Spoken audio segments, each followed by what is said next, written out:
mencionei isso no meio da semana, que iria acontecer.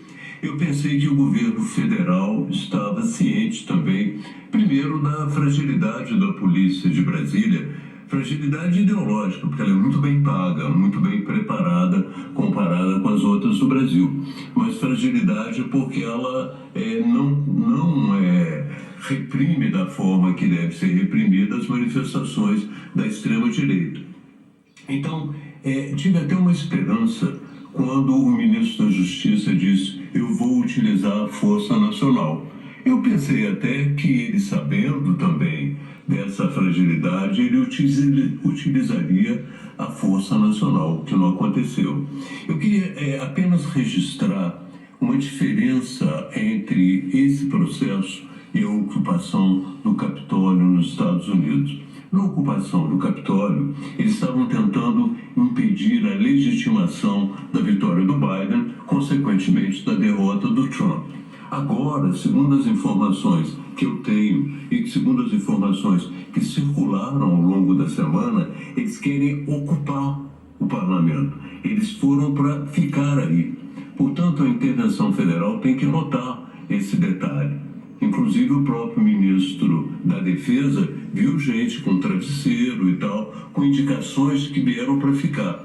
É importantíssimo que a intervenção federal tenha como objetivo retirar essas pessoas do parlamento e retirar as pessoas da própria Praça dos Três Poderes, porque a tática é ocupar uma praça, ficar ali e transformar num centro de rebeldia, num centro de rebelião. Então o governo tem que estar atento a essa tática para poder reagir de uma forma adequada. Esse é um principal problema. O segundo é o seguinte: o Congresso está bem, fez um comitê de urgência, um comitê de crise, mas esse comitê de crise tem que ir para lá. Eles têm que pedir às forças policiais que liberem uma parte do Congresso, eles têm que ocupar essa parte do Congresso liberada e segura e de lá observar e contribuir para a expulsão dessas pessoas. É preciso que as pessoas compreendam que estamos diante de um movimento de extrema-direita muito decidido. Se não houver decisão, se não houver uma vontade realmente de defender a democracia de uma forma decisiva, isso vai complicar um pouco.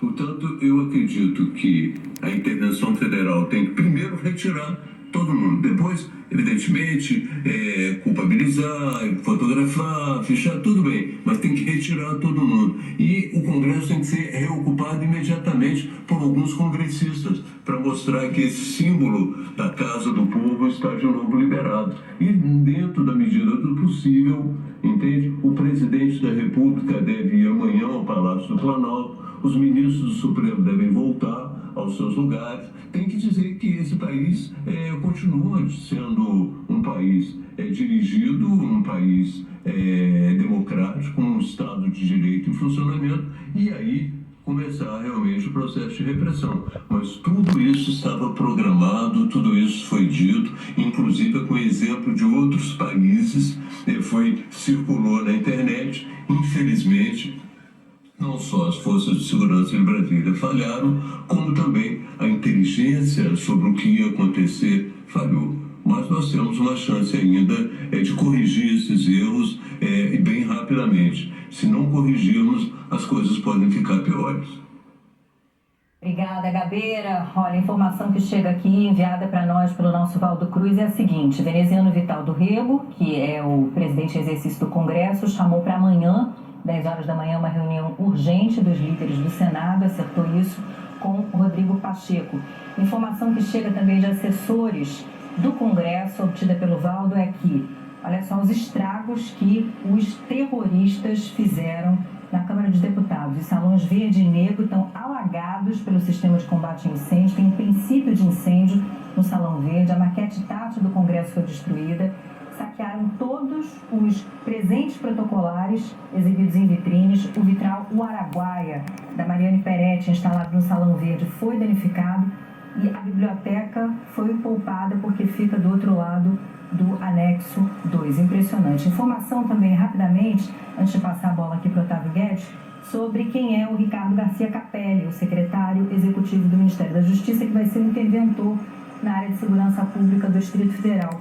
Ele foi secretário de comunicação do governo do Maranhão, é jornalista, e a gente então vai ter mais informações sobre ele. E no pronunciamento feito pelo presidente Lula, então ficou anunciado que ele será então o interventor até o dia 31 desse mês, pelos próximos 23 dias. Otávio, você tem informação aí sobre o governador Ibanez Rocha? Sobre Ibanez Rocha, primeiro que esse é um ato golpista que teve direito a ensaio técnico. Nada foi mais anunciado do que isso que está acontecendo hoje. O ensaio técnico ocorreu no dia da diplomação do Lula, à noite. Eu circulei em Brasília e fiquei perplexo com a inação da Polícia Militar do Distrito Federal. E na época até falei, olha, ou é incompetência ou é cumplicidade. Porque a gente é acostumado aqui com esses protestos no Rio de Janeiro, até falei, 3 PMs do Rio de Janeiro botavam fim àquele ensaio técnico do golpe, que foi no ato da diplomação. E ali, agora, na própria fala do Lula, uma certa surpresa com a inação... Eu tenho que te interromper porque a Júlia do Ali tem uma informação importante, Júlia. Olha só, a AGU, a Advocacia Geral da União, acaba de peticionar o Supremo. Estou lendo aqui com vocês agora o documento que a AGU mandou para o Supremo Tribunal Federal pedindo que sejam adotadas algumas medidas que são as seguintes. Vamos aqui ver juntas as medidas pedidas para o Supremo. Ela está pedindo... deixa eu descer aqui, desculpe, gente. Prisão em flagrante de todos os envolvidos nos atos criminosos decorrentes da invasão dos prédios públicos federais em território, inclusive do secretário de Segurança Pública do Distrito Federal. Então, a Advocacia Geral da União, essa informação que acaba de chegar, peticionou ao Supremo pedindo a prisão do secretário de Segurança Pública do Distrito Federal e demais agentes públicos responsáveis por atos e omissões, avaliando até mesmo a adoção de outras medidas cautelares que impeçam a prática de novos atos criminosos. Então, tem uma série de medidas que a Advocacia Geral da União pediu neste exato momento para lidar com essa situação de crise. São medidas que vão para além do decreto assinado há pouco pelo presidente da República, determinando a intervenção federal na segurança do DF. Vamos seguir aqui com um pedido da AGU que chega para a gente em primeira mão. Determinação imediata às plataformas de mídias e de redes sociais que identifiquem e removam os conteúdos que promovam incitação de atos de invasão e depredação de prédios públicos federais em todo o território nacional. E, além disso, tem uma série de medidas que a AGU está pedindo ao Supremo para tentar estancar essa crise que a gente vê agora, a concentração das pessoas no Congresso Nacional. Além disso, Júlia, só completando, o líder do PT na Câmara, Reginaldo Lopes, também está entrando com um pedido de apreensão de todos os ônibus que transportaram os terroristas até o ato.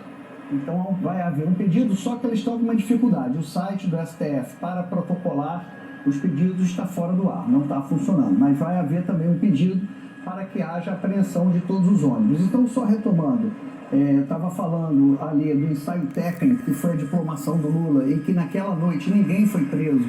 E eu comentava sobre a inação da Polícia Militar no Distrito Federal, mas o então futuro ministro da Justiça, Flávio Dino, chegou a dizer que o Ibanez estava trabalhando em parceria com ele, que confiava, a gente entende, era um ministro que ainda ia tomar posse, falou nessa parceria, mas depois houve o episódio de nomeação do Anderson Torres, ministro da Justiça de Bolsonaro, em que ministros do Supremo intercederam junto a Ibanez sem sucesso para que ele não fosse nomeado, e o Ibanez alegava o seguinte: olha, eu coloco o Anderson Torres e depois o Dino, ele faz um ato tornando nulo, dizendo que não pode. Enfim, houve também ali um excesso de confiança, eu diria, na atuação do Ibanez, que hoje, na própria fala do Lula, há uma grande insatisfação do PT, mas não deveria ser surpresa. Esse é um ponto.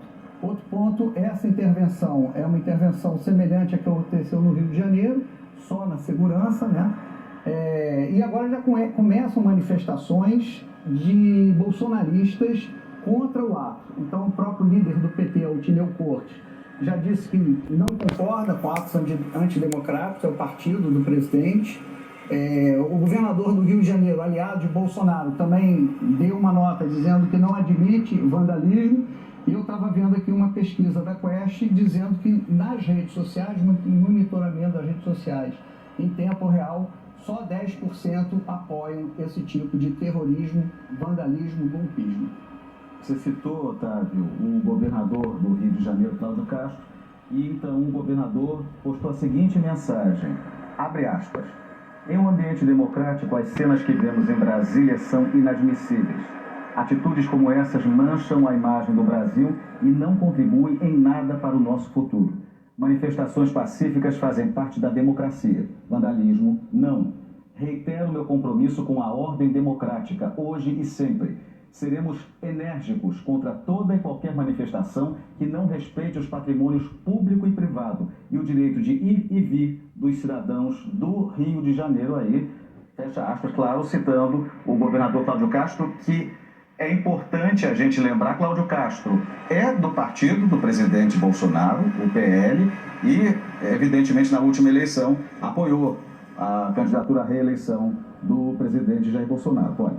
A gente tem agora, lá em Brasília, a gente vê ali as imagens, né, do COP mostrando as pessoas ainda ali na esplanada, apoiadores radicais golpistas do ex-presidente Jair Bolsonaro, e a gente tem a Fernanda Rovená, lá de Brasília, com informações sobre a questão da segurança. Fernanda?